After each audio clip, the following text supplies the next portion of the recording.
Jannatul Firdavsиді ашқаныма 5-ші жыл, бірақ істеткенімізге 2 жыл болды. Көп адамдар қарсы, не қыласың? Jannatul Firdavsi осы халық садақасын бере алмайды. Алып кеп бере алмайды. Яшіктен түскен пұлдар 18 миллионға шейін болады. Оның бәрінің есебі бар ғой. Ертең сондай күндер келеді, Құда қаласа. Алладан соны сұрап отырмын. Қордың пұлына мынау медресе мұқтаж болмайды. Біз иншалла қордың пұлын осы муфтияттың медреселеріне, муфтияттағы ақшаламайтын ұстаздарға, муфтияттың медресесіне ұстаздарға береміз деген жобамыз бар иншалла. Алла тағала бізге соған өмір беріп, денсаулық беріп, мүмкіндік берсе, альхамдулилля. Сол істерді қыламыз. Мүмкін олар дейміз Қазақстанның барлық жеріндегі жоқ-жоғаларға жәрдем береміз деген үміттеміз. Соған сіздердің жәрдемдеріңіз болса, біз 1 жылда қоямыз, 2 жылда қоямыз. Жәрдем аз болатын болса, онда созылады ғой. Бірақ Алла тағала қаласа, бұл бәрі болады. Мына отырған шатырдың астында біздің балаларымыз қайық қылдырып жатырмын. Дедім, иншалла ол қайықтар әпірлі бәрі түседі. Оның бір ақша. Барлығын сапалы қылдырып алып, бірінші қылдырғанды білген жоқ едім. Екіншіде катамаранды көріп, ояғына, бияғына мінді, 4 адамдық міндімді, ұстаға айтым, катамаран сәт қыласын, арасын кең қыласын, сонда қатерсіз болады, қауіпсіз болады деп, оны қылдыртып жатырмын. Енді мынау тұрған Әбдіғаппар маған осындай төбет қылайық, 26-ға 22 болсын деп еді. Мақұл деп проектті қылдырдым. Сөйтсем, 22-ге 26 деген өте үлкен болады екен. Соның төбесі бітті. Астындағы балдарға монша, парилка бұлар әлі біткен жоқ. Ұста әлі істеп жатыр.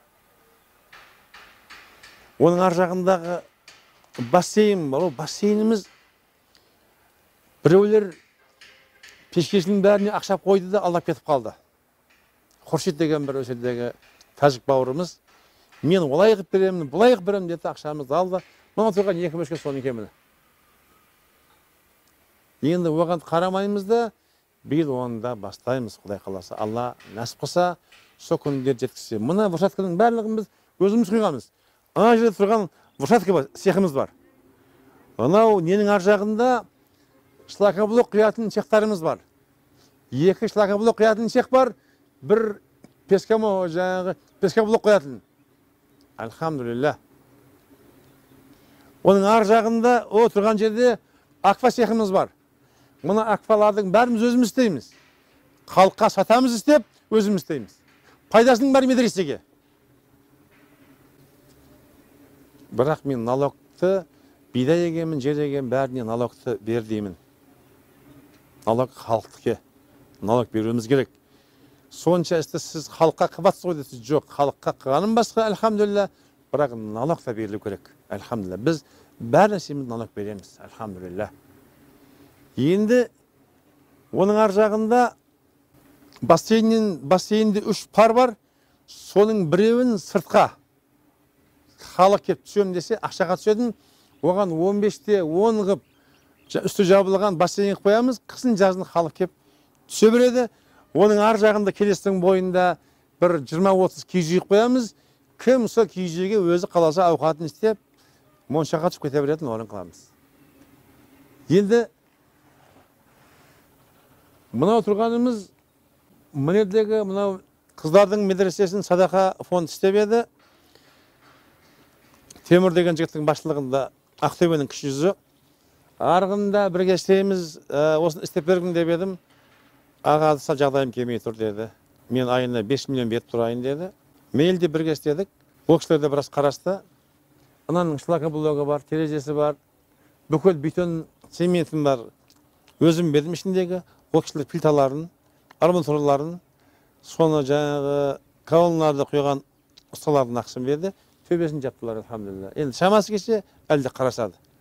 Осы медресеге ай сайын мұғалімдердің айлығына, өздерінің медресесіне 2,5 миллион теңге аударып тұрады. Ай сайын 2,5 миллион теңге аударып тұрады. Қазақтың осындай бір асыл азаматтар бар ғой. Осын жасың болғатқанның бәрі осы халқымның.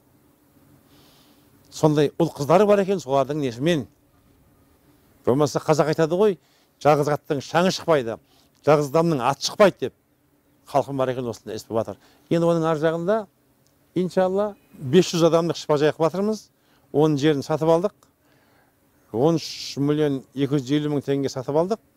Енді 7 гектар жер, ол жерге осы биылдан бастап бір бауырларымыз тура келсе біз қып береміз деген, машалла қып берсе, иншалла керемет іс болады иншалла. Енді оларға біз үміт қыламыз, соқшылар қып берсін деп. Болмаса енді өзіміз бастаймыз халықпен бірге иншалла. Оның биягындағы қыздардың көлі бар еді. Ол көлдің бәрін тазалаттым. 3 гектар көлді көресіздер енді 3 метрге шейін тазалаттым алай құмнан. Соның шетіне 50 метр қылып арал қылдым. Оның ортасында 30 метр болады, 8 бұрыш. Биіктігі дуалдың биіктігі 10 метр болады, оның үстінде 20 метр бұлай кимешекті әженің формындағы шатыр болады. Оны Әбдіғаппар орталығы деп кеше бүкіл өмірін осы елі үшін, жері үшін ақырғы деміне шейін халықтың қызметінде болған Әбдіғаппар бауырымның атынан қымақшымын. Ол жерді енді иншалла бір жігіттерге айтып едік, жігіттер бастай беріңіз, бәріміз жабыламыз еді иншалла. Соған Құдай қаласа 700 метр айналасы болады. Ал мына көлде су тарып қалмасын деп мен жолды 3 метр абедім, енді оны 10 метр аламын. О араба жүреді, жаяу жарыстары болады, көліктермен жүреді. Сол мына су болады, шатырға көпірмен кіреді. Ең тар жері 10 метр болады, 10 метрден сомен шығып кіріледі. Сол Құдай қаласа соның үстіндемін. Құдай қаласа майдың ақырында біздің жылда құрбан айтқа беретін күресіміз болатын еді. Енді осы жолы бауырларыма, кешегі Закария балама, ата бабаларыма бәріне ас беріп, өседе күрес беремін. Соған шейін сол нәрселерді бітіруге міндет қылып отырмын. Денім сау болса, Алланың жәрдемі болса, Құдай қаласа бітіремін деп отырмын. Ол ерекше орында болады. Мына 10 қайық соның ішінде жүреді иншалла. Енді анау келесің бойын, нағанға шейін 50 метрдегі ешкімнің ақысы жоқ. Сөйді гүлгендіріп қоямын. Адамдар атпен жүреді, түйемен жүреді, 4 аяқты мотоциклмен жүреді, демалатын орын қылып қоямыз. Ал осы уақытқа шейін көріп жатсыздар, бірде-бір жұмыс тоқтамады. Тоқтамай жатқанның бәрі кімнен болды? Аллахтың мархаметінен, маған сіздердей халық бергендігінен есеп беріп, мына қылып жатқан істің алдында қордың келіп жатқан нәрсесі көресіздер ғой қандай болатын. Бар есебін, бүкіл қордың есебі Алматыда Федерация қорының директоры бар. Астанада, Қарағандыда, Таразда, қай жерде бар болса, оның бухгалтері бар. Сөйде есебін қылады да, 30%-ын қалады да, расходқа 100%-дан алынады да, одан кейін сөйді айлыққа, сөйдің халқына беретін жаңағы жол-жолға беретін 30% қалады. Ал есеппен келінеді бәрі. Ал маған да есеппен келінетін уақыты менің кәсіп қолтыма салады, бухгалтерге. Бірақ оның есебін бір бухгалтерде қанша не келді, қай айда қанша пұл келді, кешегі карантин уақыты ақшалар түспей қалды. Соның барлық жылдық есебінің бәрі тұр. Біз былтырда жылдық есепті бергенбіз. Биылда береді. Ай деген түйеге мәдеттеп, ол қорда біздің медресемізге үлкен жәрдем болып тұр. Қарсаңызшы азырғы міне газбен свет, әшейін 5 миллион газбен свет. Қазір жаңағы газ айтып жатыр, 3 миллион қанша деп, светті 3 миллион қанша деп жатыр. 6 миллион батыр. Бұлды кім оқып жатыр? Бұл менің балам оқымайды. Балдарым бар оқып болды. Менен бөлім оқымайды. Байлардың да балдар оқымайды. Халықтың ұл қыз оқиды ғой бұл халықтың. Біз халық үшін өмір сүрмейміз ба? Халық біздің ертең келешегіміз емес па? Маған осы медресені бұзамын деп келгенде, оқытпайсың деп келді. Облыстан келді, прокурорлар, соттан келді. Бәріне 12 адам келді ғой. Мені қорқытып жатыр да. Мен 19 жасымда Ауғанстанға барғанда қорққан емеспін. Bir уақыт намазымды тығып оққан емеспін. Bir уақыт намазымды қаза қылған емеспін. Өлімге үкінбесін, атыласын дегенде мен бейнамаз өткеннен көрі, намаз оқымастан өткеннен көрі, өлгенім аттастай бар деген. Себебі мен оқығанымда ертең халқыма қызмет қыламын. Қазақстаныма барып, ұл қыздарды оқытамын. Мен ұстаз боламын деп армандағанмын. Елімді оқытамын, медресе құрамын, мешіт құрамын дегенмін. Енді өнерде болған мен тұрамасам кім тұрады, қайсы балданым тұрады? Соның үшін 19 жасымда жанымды да малымды да құрбан қойғанмын. Мен енді келгенде мені 30 жасымда қорқытады ғой. Жаңа қайттым прокурорға, айналайын дедім, менің ата-бабамның бәрі атылып өлген дедім. Халқына қызмет қылғандық үшін, Қазақстан менің елім, халқым деген үшін коммунистер атып өлтірген дедім. Аттаста кейін білмеймін, тірімін ба, оқыта беремін де осы неде тұрып едім. Альхамдулилля, Аллах бізге егеменді ел берді. Сонда елбасыны Нұрсұлтандай, Тоқаевтай бізге президентті берді. Қараңыздар, сіздердей халықты берді, машалла. Бәрі қолдап батыр. Бәрі қолдап батыр, машалла, машалла. Мен Қыстөс деген, Қыземшек Қыстөс десем, менің артымнан әңгіме қылып, басқа ат жоқ па? Қыземшек Қыстөс деп, ата-бабам қойған атты мен өзгерте алам ба? Қазаты көте бар деген аттар бар, оны кім өзгертеді? Көте мұндық дегендер бар, оны кім өзгертеді? Кешқұрын былай қараған уақытында, күн батарда сондай бір қыздың төсі, екі жағында екі төбе тұр, ол қыздың емшегінде көрінеді. Көрген ата-бабамыз, анау Қыземшек Қыстөс кеткен ғой, қалай оны мен өзгертіремін? Сол медресенің жері сүйеді, 600 гектар жеріміз бар. Альхамдулилля, сүйерде 500 малды қора сап қойдым. 11-де 11 қылып, малшыға үй сап қойдым. 10-ға 5 қылып, бір жертөле, ар жағында тағы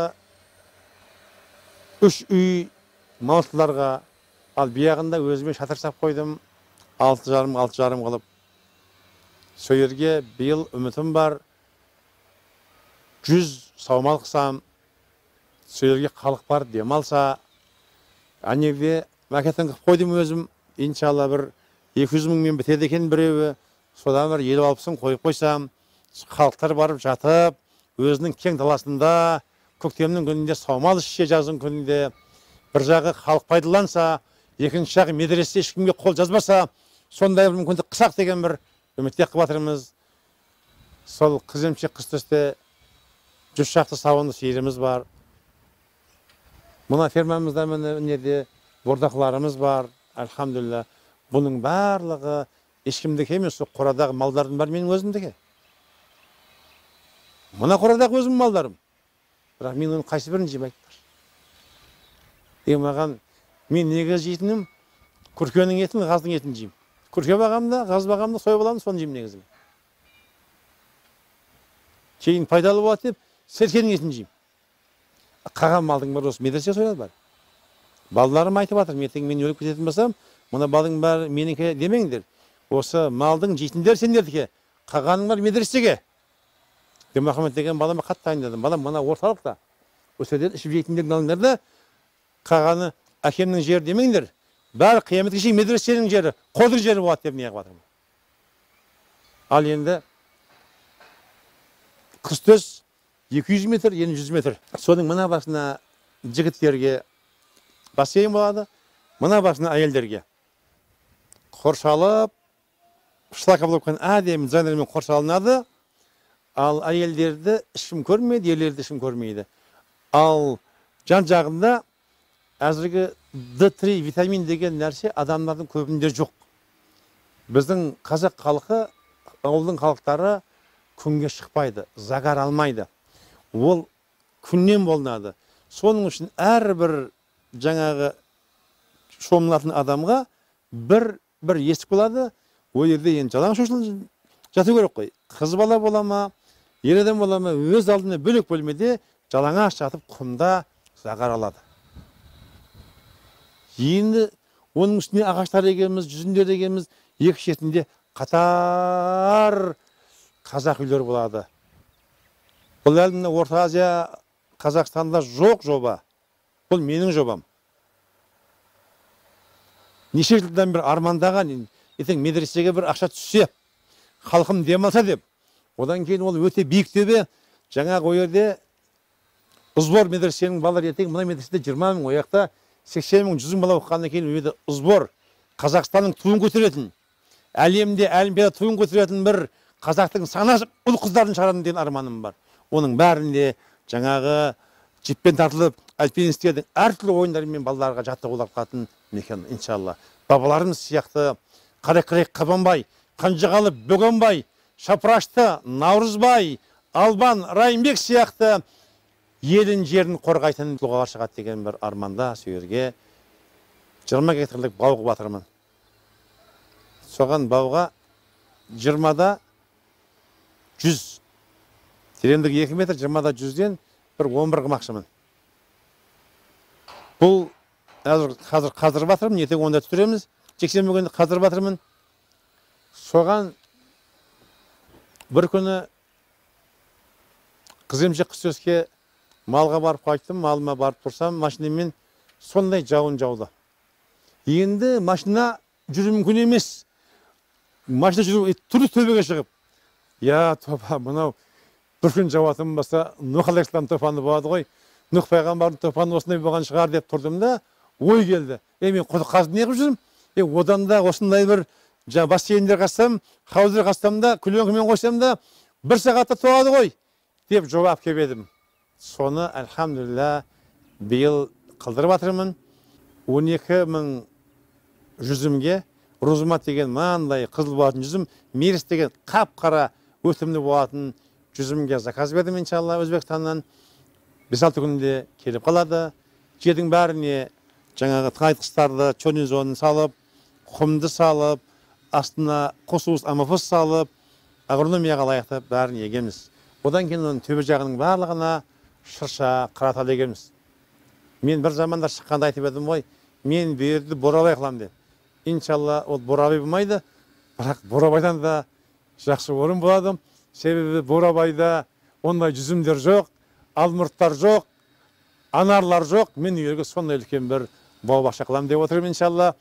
Бұл жүзімді қылғанымызда бұлай аспаймыз, тіке қылмаймыз. Ол жүзімді троспен істейміз. Астында жүре береді.